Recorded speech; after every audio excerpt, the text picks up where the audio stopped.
What's good? No, I'm sorry. I'm gonna cut that shit. Welcome back. You know, it's your boy Tosa. It's your boy Trey. And this is the Halftime Podcast Show. And we back with another one. What is episode 3? And in the previous one, I believe we talked about the NBA and we said, alright, yeah, we lied. I'm gonna say we lied. Because we're supposed to have the guest star we're supposed to be. We're not really a guest star. Not a star at all, actually. But alright. But we're supposed to have Mel on, and I want to say Dev supposed to come on too, but you know, got the bye week, everybody's working, it's midterm week, it's a lot of stuff going on. So like I don't got the time to wait for him, he ain't got the time to make time for this right now. Honestly, I thought we could have made time for at least Mello today. Yeah, Mello. Yeah, just saying, but like honestly with the camera being weird and all that. But one thing I want to point out though, as you can tell if you ain't noticed it yet, we are in a different room, different setting, same ass quality. Anyway, like I said in that previous video, we're going to be talking more about the NFL today, which is exactly why I wanted Melo on this month today, because he always got some stupid thing to say, and I'll be ready to argue with him about it. You know, one thing, actually, I want to talk about this right now, because we always bring this up, and this is not going to be the part of the whole podcast, but like it's just because people may be mad about this. I want to know what you say about it. You say it's Mahomes over Tom Brady, and so it's the same argument that we have about LeBron. Michael Jordan, except for Michael and LeBron didn't play each other. So for ones who keep saying that Mahomes over Tom Brady, y'all forget one piece, right? Mahomes lost to Tom Brady. If he lost to him, that means he can't be better than him. The only way he can be better than him is by getting more trophies than him. So if he gets more trophies, which obviously he's on pace for that. Like he's still young, he can easily get there. There's a chance. But to say that he's there right now is stupid when he lost to Tom Brady and he does not have more rings than Tom Brady. I'm gonna let you jump in on that too, but like that was a dumb argument. We argued about that for like I want to say 20 minutes in practice. I'm like, bruh, you're losing the more. He kept reaching at it, bro. I wish you would say. I'm gonna bring this up to him.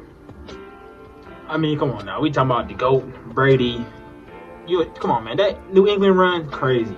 Then you bring a ring to Temple too. Like, come on now, like, who can really do it like that? It's like Tom Brady. Like, he brought the super team, but like, it's like, I mean, we all know your team is only as good as your quarterback anyway. It don't matter what super team you got, it don't matter. You got the best defense, the best receiver, the best DB, the better, whatever, O-line, whatever you got, you should got to have the quarterback to win. You've never seen a team win. Well, no, you haven't. I mean, correct me if I'm wrong, you're not just seeing it. It's like the argument I made last week. I mean, no, not the same. It's not the same. Let's not even bring that together. But that argument kills itself because Brady beat Mahomes. But that's not even all we're getting in. We got a lot of. It's like it's a lot of topics to get into. And the first thing I want to bring up is for one, I like how Jalen Daniels is playing right now. We'll talk about the QBs. I like how he's playing with the Commanders. He has a high ceiling, and I want to say Cam Newton, he made a very point though about how good he's playing. Though. He told him not to drink the Kool-Aid, and I want to say it. That's what he said. Don't drink the Kool-Aid. Now, everybody, you might not know what he's talking about, but the way that it's kind of like how they've been doing like Lamar. Like they'll ride with you for like a certain amount of time, and then they'll write you off the minute you slip up. So he's telling them really not to get to not get comfortable with how hyping them up right now, because that's really how they do it. The African American quarterbacks, I'm gonna say that's how they do it. Because Lamar, if you look at Lamar's stats, as far as like winning and all that, like I mean, obviously if you count the Chiefs, which is probably the hardest team to fucking beat, anyways, he don't have a good record against the Chiefs, but he has a good record against all the other teams he's played. He's won MVP more than once. He's always had pretty good seasons. Yet no one really gets on. I mean, everyone gets on him more than they get on like the Burrow, the Allen, even CJ Stroud right now. I mean, CJ Stroud, he's playing good, but like even right now, they're in love with him more than what they are with Lamar Jackson, and I find it very crazy. But it's off topic. But since we're starting with quarterbacks, I like how he's playing right now with that Commanders team, and considering the only weapon they really lost on offense, I want to say, was Jahan Dawson. He went to my team, Big Eagles, which right now we're looking iffy, but CJ Stroud, he's looking pretty good also. He's always looking good. I mean, and you look at all his interviews, they always find a way to put him in a situation where he has to be like act like he's like a veteran. Dude ain't been in the league that long. Stop asking him questions like that. What advice would you give the new upcoming quarterback you're playing against? Like Nick, he just got drafted last year, bro. Like, what are we doing? And he knows he always got the. I mean, I'd say one thing he's good at. He's just like Jalen Hurts, bro. They always know what to say to interview, bro. And I want to say, you brought up the Bryce Young bench. Yeah. What do you gotta say about that? I mean, do you think it's his fault? I don't think it's Bryce's fault, man. Like, come on now. You bringing Bryce in with no talent. You didn't get him in no weapons around him. Like, okay, Adam Thielen, you got Deontay Parker now, whatever. Who else? Parker. You mean Deontay Johnson? Yeah, Deontay Johnson, my fault. Yeah. Deontay Johnson, like, come on now. The man got no weapons. O-line trash, too. Like, what can you do behind the O-line? Like, come on, Bryce Young already about 5'10" himself. Like, I understand you can barely steal with O-line, but still, though, they got to block for you QB, right? It's a very poor situation, and it's crazy, and I feel sorry for him because the minute they did bench him, Andy Dalton came in and threw for like 300 something yards, bro. And he played like pretty good. Mind you, it was against the Raiders, I want to say. It was against the Raiders, so, and which we got to talk about the Raiders later too. But it was against the Raiders, so I wouldn't think it was like big. And I want to say, correct me if I'm wrong, I need to start doing more research on the things I be saying. But I want to say they kind of threw him back into the fold because Andy Dalton was getting banged up. So, really, they really did Bryce Young very dirty. I mean, yes, he had enough time to get better and lead the team, but the weapons they got built around, it's not sufficient, and you shouldn't blame your quarterback because if you watch the tape enough, it's not him. There's not much you can do at that height with that team. I mean, we've seen Kyler go, but Kyler definitely had more weapons. Kyler definitely now got more weapons than what the you can debate it. Nah, no one on that receiver core just like Marvin Harrison. So like I wouldn't compare that. And plus Kyler Murray got way more he has way more games played than Bryce Young, of course. But I would like to see Bryce Young come back into that. And speaking with about Bryce Young and those type of quarterbacks right now, I want to talk about how we feel about the Justin Field situation with him and Caleb Williams. Is it working? Was it worth getting rid of him, getting him off the Bears to take Caleb Williams? Is it all worth it right now? For the Steelers, it's working out. But for the Bears, I mean, it's Caleb rookie season. So, but of course they expect a high expectations from him. But I see he kind of having like ups and downs right now with the Bears for Caleb Williams. But on Justin Fields, I see he's doing fine to me. Like he's doing good in my opinion. I think he's handling that situation in the offense pretty well. Like he kind of proving a lot of people wrong from the trade. If you look at the Bears right now, I mean, they're not looking bad, but the same issues they were having with Justin Fields, they're low key having with Caleb Williams. It's not a big spotlight on it because it's Caleb Williams' rookie season. So it's not really gonna hit the fan until next season, or they get put in a situation where like, oh, this is gonna be the game that Caleb shows. Caleb's not a bad QB. Like he's made some plays, especially in the preseason. His tape looks very impressive, and he has the weapons, so he has no excuse. So like, there's no excuse. So he has the receiver core. He has a running back. He has I wouldn't say crazy. I wouldn't say a better line, but it's a better line than what Justin Field had.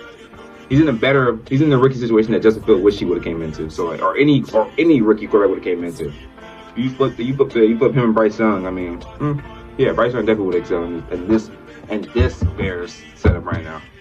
So and then I'm kind of happy for Justin Fields because, I mean, the crazy part about it is he got a lesser than receiver core than he did with the Bears. I would say that because correct me if I'm wrong, because this is Melo's team. I mean, he'd be ready to argue behind it, but like the receiver core that he had with the Bears, I think he at least had. I don't know when DJ Moore went there.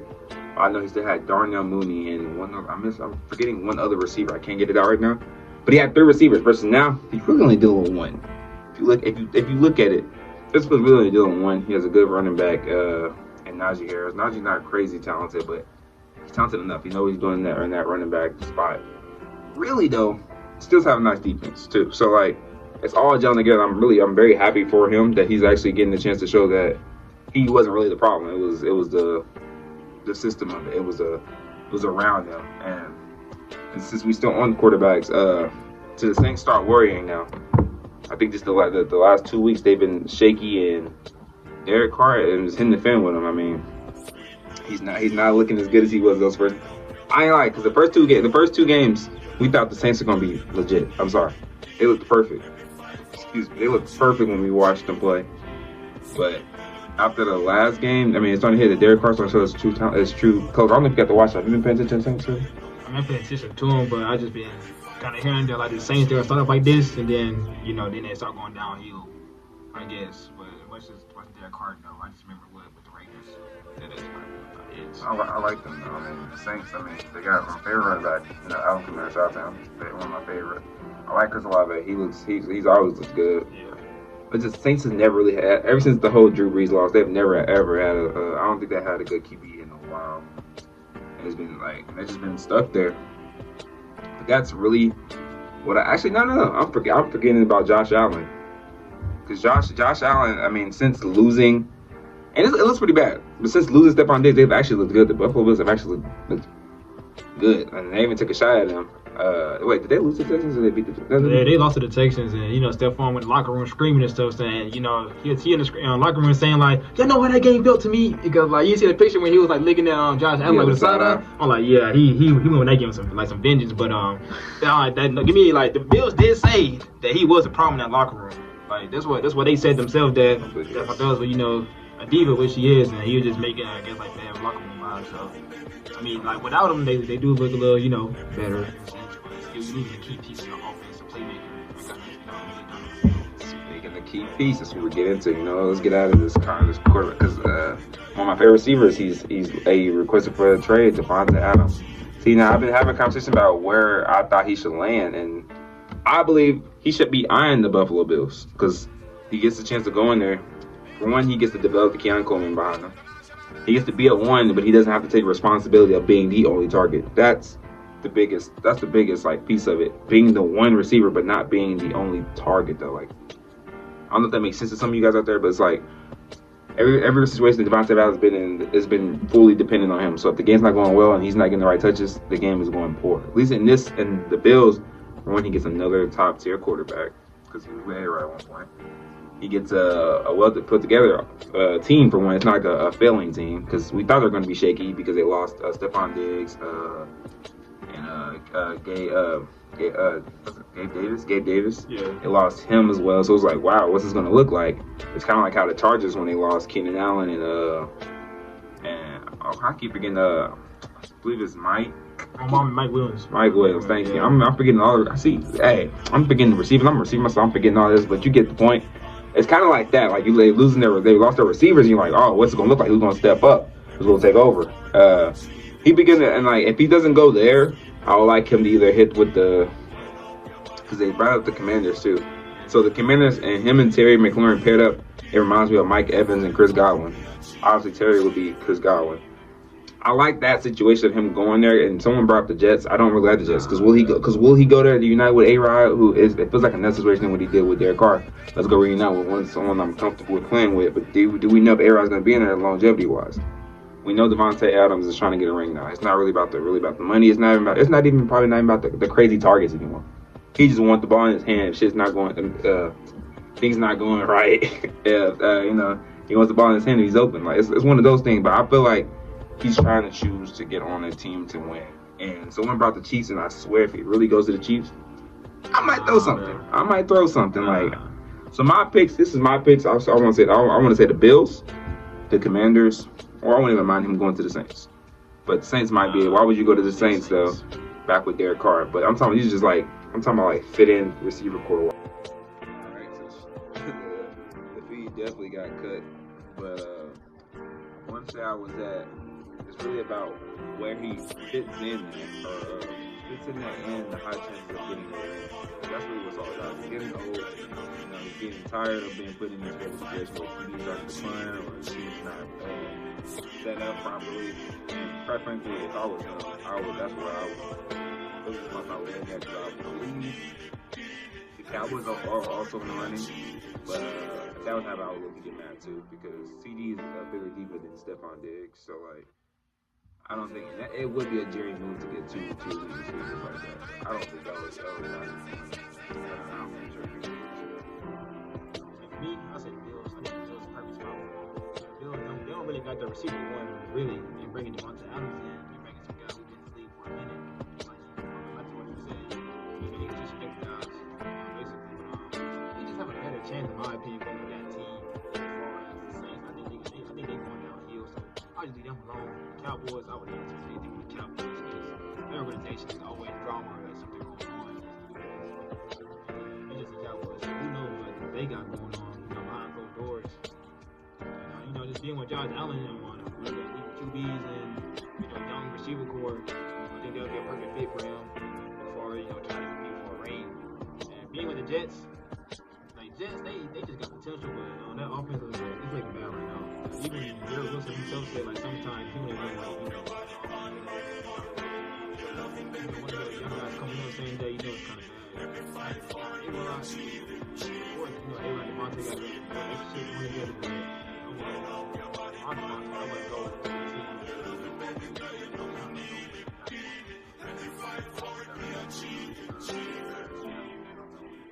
The world found out the kicker, not the organization. The organization is losing. But before we get about that one, it's early in the season. You got teams looking good, certain teams, yada yada yada. And I just want to make an early season prediction on who you think is going to be your playoffs. I'm going to say Super Bowl, but it's way too early to go with that type of prediction. Who you think is actually? Nah, let's do shit. Who you got right now who's right now a good Super Bowl contender? It's a hard question. Keep it simple. For one, you can't live out the defending champs. You gotta go with the Chiefs. You can't live out the defending champs. We all know that. But I could say, I think Ravens find out how to utilize their offense. They have a bigger chance. The coach said, they're here not here to get this big kills. But sometimes, you got the Ravens. I say 49ers, but they look like 2. Yeah, I would say I'm a little biased, but I am going to go to the Chiefs because find a way. They can make it to the playoffs. They somehow will. You never know.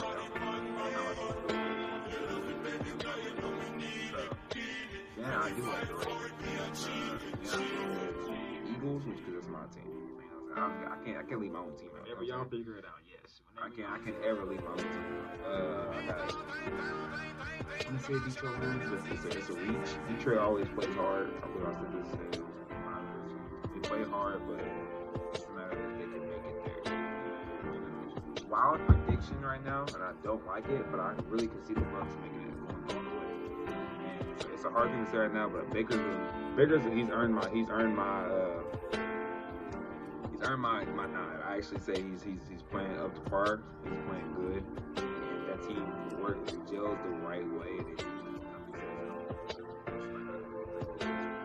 That team can actually make it. So those are my 5. I mean, you can pick and pull anybody because the Commanders looking good, but you can't really go off like this. This is off of what we've already been seeing. And they do look good, but no, I wouldn't put them in the race. I wouldn't put the Bills in the race because the Bills always come away to lose to the Chiefs. And then there's no other team you can really just pick out. Like the Niners are good, but you never know what the Niners or the Cowboys. Those teams, of course they made it pretty far last year. You never know to get to the playoffs. You know what the Cowboys can do better.